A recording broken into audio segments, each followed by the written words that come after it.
तो अभी हाल फिलहाल में एक मूवी रिलीज हुई है आदिपुरुष। अब इस फिल्म के ऊपर बहुत सारी कंट्रोवर्सी, बहुत सारे लोग इसके बारे में बातें कर रहे हैं। कुछ कह रहे हैं कि इसमें भगवान को जिस तरह से दिखाना चाहिए था वैसे नहीं दिखाया है, इसमें धर्म का मजाक बनाया है, इसमें कुछ लोग बात कर रहे हैं कि इसको अच्छे से प्रेजेंट नहीं किया गया है, उसका ग्राफिक्स अच्छा नहीं है, उसके VFX अच्छे नहीं है, इस फिल्म में जो कैरेक्टर्स हैं उनके किस तरह का पहनावा है, किस तरह की लंका दिखाई गई है, किस तरह का हेयर कट है, उस सब के ऊपर लोग कमेंट कर रहे हैं कि जिस तरह से दिखाया गया है वैसा नहीं था। देखिए, कई सारी बातें हैं जो इसके बारे में बोली जा सकती हैं। क्रिएटिव फ्रीडम एक चीज़ होती है जो एक फिल्म मेकर होता है, वो अपने आज के ऑडियंस के हिसाब से चीज़ों को दिखाने की कोशिश करता है, क्योंकि अगर कहानियाँ जो हैं या मिथ या मैथोलॉजी जो है, जो स्टोरीज हैं, जो कैरेक्टर्स हैं, जो इतिहास है, अगर आज में वो इतिहास आज की जनता को, आप आज के लोगों को सुनाना चाहते हैं तो आपको कुछ ऐसे कनेक्शंस बनाने पड़ेंगे उस इतिहास के और आज के लोगों की समझ के बीच में, जिससे कि वो उसको समझ पाए, जिससे कि वो रिलेट कर पाए। अगर ये बिल्कुल ऐसे लगेगा कि वो कैरेक्टर बिल्कुल अलग हैं, वो लोग बिल्कुल अलग हैं, वो कहानियाँ अलग हैं और आज के लोग उसका समझ भी नहीं पाएंगे, कनेक्शन भी नहीं कर पाएंगे, तो वो उसका कोई मतलब नहीं रह जाता है स्टोरीज का।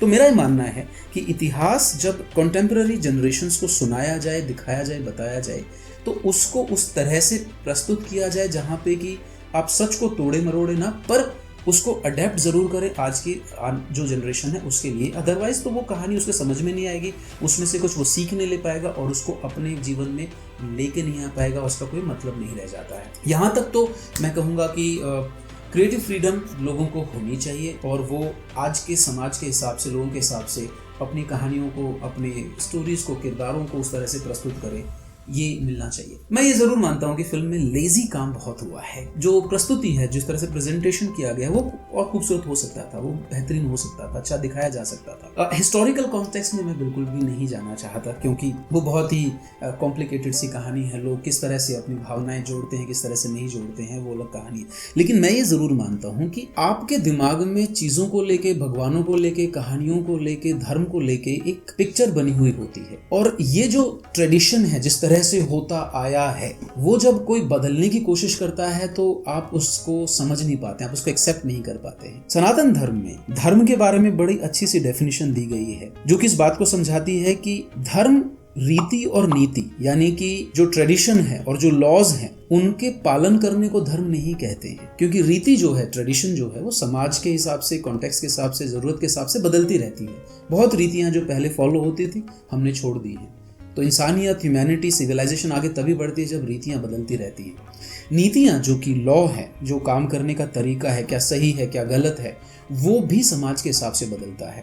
एक ज़माने में गुलामी लॉ था, एक ज़माने में सती प्रथा लॉ थी, आज नहीं है। तो कानून भी समाज के हिसाब से बदलता रहता है। तो जब रीति और नीति दोनों समाज के हिसाब से, समय के हिसाब से बदलता रहता है, तो क्या धर्म भी समाज और समय के हिसाब से बदलना चाहिए? क्योंकि जनरली तो लोग यही मानते हैं कि रीति और नीति को फॉलो करना यही धर्म है। अगर आप इन लिखे हुए तरीकों को फॉलो नहीं करेंगे तो आप अधर्म का पालन कर रहे हैं। तो गीता इसके बारे में कहती है कि धर्म का रीति और नीति से कोई लेना देना नहीं है। धर्म ऑब्लिगेशंस नहीं है। रीति को फॉलो करना या ना करना, नीति को फॉलो करना या ना करना, इसका धर्म से कोई लेना देना नहीं है। धर्म की जो परिभाषा है, जो मतलब है, जो गीता में समझाया गया, वो बिल्कुल ही अलग है। धर्म की परिभाषा ये बताई गई है कि आपका कर्म जो है, उसके पीछे जो आपका इंटेंट है, जो आपका ऑब्जेक्टिव है, जो करने का रीजन है, वो क्या है, वो कितना प्योर है। और प्योर का भी सिंपल सा मतलब है, जब आप अपने इंटेंट और इंटरेस्ट से आगे बढ़ के समाज के लिए, लोगों के लिए, दुनिया के लिए कर्म करते हैं, जब आपका इंटेंट उनका भलाई होता है, तब आप धर्म का पालन कर रहे होते हैं। और इस उद्देश्य की प्राप्ति के लिए अगर आप जो नीति है, यानी कि जो लॉज हैं, अगर आप उनका पालन करते हैं, if you uphold the laws, बहुत बढ़िया। अगर आपके इस उद्देश्य की प्राप्ति के लिए आपको लॉज को तोड़ना पड़ रहा है, तोड़ना मरोड़ना पड़ रहा है, ब्रेक करना पड़ रहा है, तो वो भी सही है। मैं उदाहरण आपको देता हूँ। राम एक राजकुमार थे, एक रॉयल फैमिली में पैदा हुए, कुछ लॉज थे, उनसे कुछ एक्सपेक्टेड बिहेवियर था, हर नीति का उन्होंने पालन किया, और हर रीति का भी, जो परंपराएं थी, जो ट्रेडिशन थे उस वक्त, उनका उन्होंने पालन किया पूरी तरह से। वो धर्म का पालन कर रहे थे, इसलिए नहीं कि उन्होंने रीति और नीति का पालन किया, इसलिए कि उनके रीति और नीति के पालन के पीछे, फॉलो के पीछे जो इंटेंशन था, वो समाज की भलाई था, वो अयोध्या की भलाई था, वो लोगों की भलाई था। तो देखिए, दो बड़े कॉन्टेक्स्ट हैं, नीति यानी कि लॉ और रीति यानी कि ट्रेडिशन, दोनों का पालन पालन करने वाले दो व्यक्ति, एक तरफ दुर्योधन, दूसरी तरफ भगवान राम। लेकिन एक अधर्म कर रहा है और एक धर्म का पालन कर रहा है। क्यों? क्योंकि दोनों का जो इंटेंशन है, जो उनका उद्देश्य है इनके पालन के पीछे, वो अलग है। अगर आप अपने उद्देश्य के पालन के लिए रीति नीति का फॉलो करते हैं, पालन करते हैं, तो आप अधर्म कर रहे हैं। अगर आप दूसरों के भले के लिए, समाज की भलाई के लिए रीति और नीति का पालन करते हैं, तो आप धर्म का पालन करते हैं। ये धर्म की परिभाषा है। मैं एक और उदाहरण आपको देता हूँ। मैं उदाहरण देता हूँ आपको भगवान कृष्ण का और रावण का। रावण ने कोई भी लॉ, कोई रीति, कोई नीति का पालन नहीं किया। उसने सारे लॉज तोड़े, लेकिन उसके तोड़ने के पीछे उसका जो उद्देश्य था वो अपना अहंकार और अपनी भलाई था, अपना ईगो था, उसको पालन करना था। कृष्ण ने भी सारे कानून तोड़े, महाभारत के युद्ध में उठाए, उससे पहले उठाए, सारे कानून तोड़े उन्होंने, रूल रेगुलेशन तोड़े, लेकिन उनके पीछे जो उनका उद्देश्य है